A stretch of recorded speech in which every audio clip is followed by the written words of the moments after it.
Russ Cook, known as the hardest geezer, became the first person to run the entire length of Africa from the southernmost to the northernmost point of the continent as part of Project Africa. You can see Rob there running in his slip-ons by the side of him. In his first major run since Africa by taking on the challenge, 3,000 kilometres, a trail that covers the length of, how do I pronounce it? Aotearoa in New Zealand. Dan, our New Zealand director, told me how to say that. How are you? I'm good. How are you doing? I'm thrilled to have you here. I recognise him with him running. Yeah, we've just been catching up. It's been a while, eh? First time we encountered. Yeah. Tunisia. Tell me what you're doing. So I'm going to be running the length of New Zealand, 3,000 kilometres. We've got about 300,000 feet of elevation gain, 60 back-to-back ultramarathons. Really excited to go out there and explore the country and get after it. Why would you be doing that when you've got that gorgeous girlfriend at home?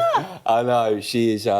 She's beautiful, isn't she? But yeah, we're back out there. It's been a little while now since Africa, so the cogs are turning again, and we're back out for another landmass. And New Zealand couldn't think of a better place to go.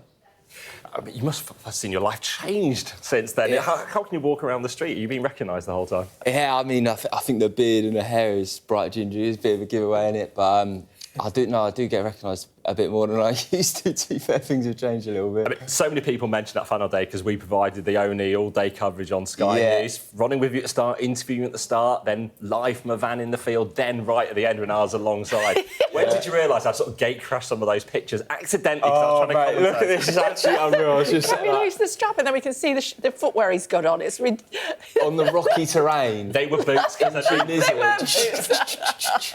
You were doing well. Bashing about. Yeah, you'd run quite a lot longer than him. This is the point. Some people thought we were getting a bit too close to the edge. You actually are there, you know, because that's a sheer drop-off there as well. I was looking ahead. You did well, man. Even like a lot of my mates text me after saying, like, "Oh, we just watched the whole thing on Sky News," and I was like, "Wow, fair play." There were millions watching around the world. Yeah, there were. How are you preparing for this next challenge? So I've been doing lots of training. Obviously, we banked up quite a lot of mileage in Africa, so the legs are well accustomed to that now. But there's a lot of things with this one that I'm not quite sure how it's going to go with the elevation, especially. We're looking at about 10 Mount Everests in 10 weeks worth of elevation gain. So just going to be scaling mountains. We've got to go through rivers, forests. The trail is really diverse. It goes through a lot of different parts of the country. So just going to get stuck in. Obviously, we've got a great team with 100% Pure New Zealand backing us. So they're kind of helping a lot of the prep. So we're You're prepared. Stopping to talk to people along the way this time, aren't you? Yeah, definitely. Yeah. So it was one of the things I really liked in Africa was getting to dive into a lot of the culture and learn about a lot of different people and a lot of different places. So with New Zealand, we're going to really make an effort to stop and do that a little bit more this time and get to learn about the Maori people and the indigenous culture and some of the people there as well. You're really getting to see the world, aren't you? Exactly, yeah, mate. It's great. On foot as well. It's like my favourite type of exploration. You know, you really get to feel the ground, smell the air, you immerse yourself in the place. I enjoy it. It's good. Maybe a bit safer as well. You did have kidnappings and things on the way, didn't you? I think this time we should. You were kidnapped? There was a hostage in Congo, and what happened? It's a long story, okay? Tell me what you can. We've not got. We've got till 10 o'clock. Yeah. Well, I was separated from my support team and then ended up on the back of a motorbike for 7 hours. Got driven into this little remote village, and then we were able to. I thought I was going to die. Did you? Yes. It was actually quite dramatic, to be honest. So yeah, ended up in this village, and then we made contact with my team, and they, got a rescue mission together. It took about 2 days, and then we squared some money away, and it was all right. But in the end, lucky one. It really changed the way I thought about a lot of things. I bet it did. I bet it did. Did they look after you all right? Or was it? Yeah. Well, in the end, it was all. Everything was okay. I mean, it is about fitness, ultimately, isn't it? I mean, there are worse things you could be doing. A lot of people must be inspired to just run.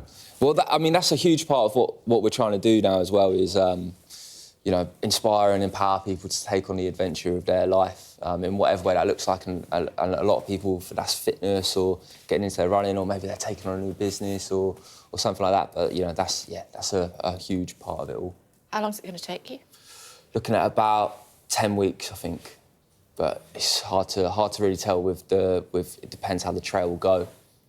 But yeah, ultra marathons every day, we'll get after it, and hopefully about 10 weeks. Yeah, we had another ultra runner on in the last hour, actually, on the programme, and he was saying it clears his head. And Yes. his mental health is much better as a result of running. Yeah, it's almost like meditation on the move for me. Nice bit of time, think things through. Do you listen to music? I do. I have a playlist. Oh, tell me, what's on it? It's called On Road Stomping on Spotify. Oh. I've been curating it for about a decade, so we've got about 100 hours of music in there now. Yeah. We'll go from the classical to drum and bass to, you know, some British classics, rock, rap. It's all in there. Does it depend on whether you're going up a mountain or not? Yeah, it depends how. If I'm fitting my feels a bit, we might get a few of the sad tunes on. And if I'm like, I need a pick-me-up, then it's like, come on. You had a band with you at the end in Tunisia, so who would be your dream band with you to be there at the finish in New Zealand? Well, honestly, soft play, I love soft play, and they did an unreal job at the Tunisia after party. New Zealand, maybe there'd be some local New Zealand band that we could get in for the finish line there. I think that would be a fitting way to see that one off. I mean, certainly it has been an incredible feat. You've got to be thinking, where next? Is it something like Antarctica? Do you want to push it to the extremes? Maybe, you know, I think there's lots of the world to see. I love doing it on foot, so, you know, I've got to focus on New Zealand first and get that done, but after that we'll see what's up. It has been pretty incredible. 66. Route 66, you reckon? That's too short for you, isn't it? Yeah. How many pairs of shoes do you get through? Quite a lot, you know. So on average, you're looking at about 500 kilometres for a pair of shoes. So in Africa, I did about 30 pairs. And how do you get all the calories in? That's difficult. I do have a nutrition sponsor now, so I've got Huel on board, and they sort me out with a lot of like complete nutrition, protein and stuff like this. But burning about 5,000-6,000 calories a day, so Oh, let's go. No, honestly, it's the best part. It's actually the best part. It's the only reason I do it. It's just so I can eat loads of food. I come back, I'm like, oh, I can only eat 2,000 calories. No. When do you start? Start in March. OK, Yeah, good so luck. pretty Will soon. you talk to us on the start Absolutely, line? yes. Do we need to be there at the end? I think you've got to, mate. What day is it? You've got to bring up the bosses, get them out. Look, we need to go. Well done. Cheers, and guys. good luck with this one. Thanks for having me on. You're a star, Nice one. an Cheers. absolute star.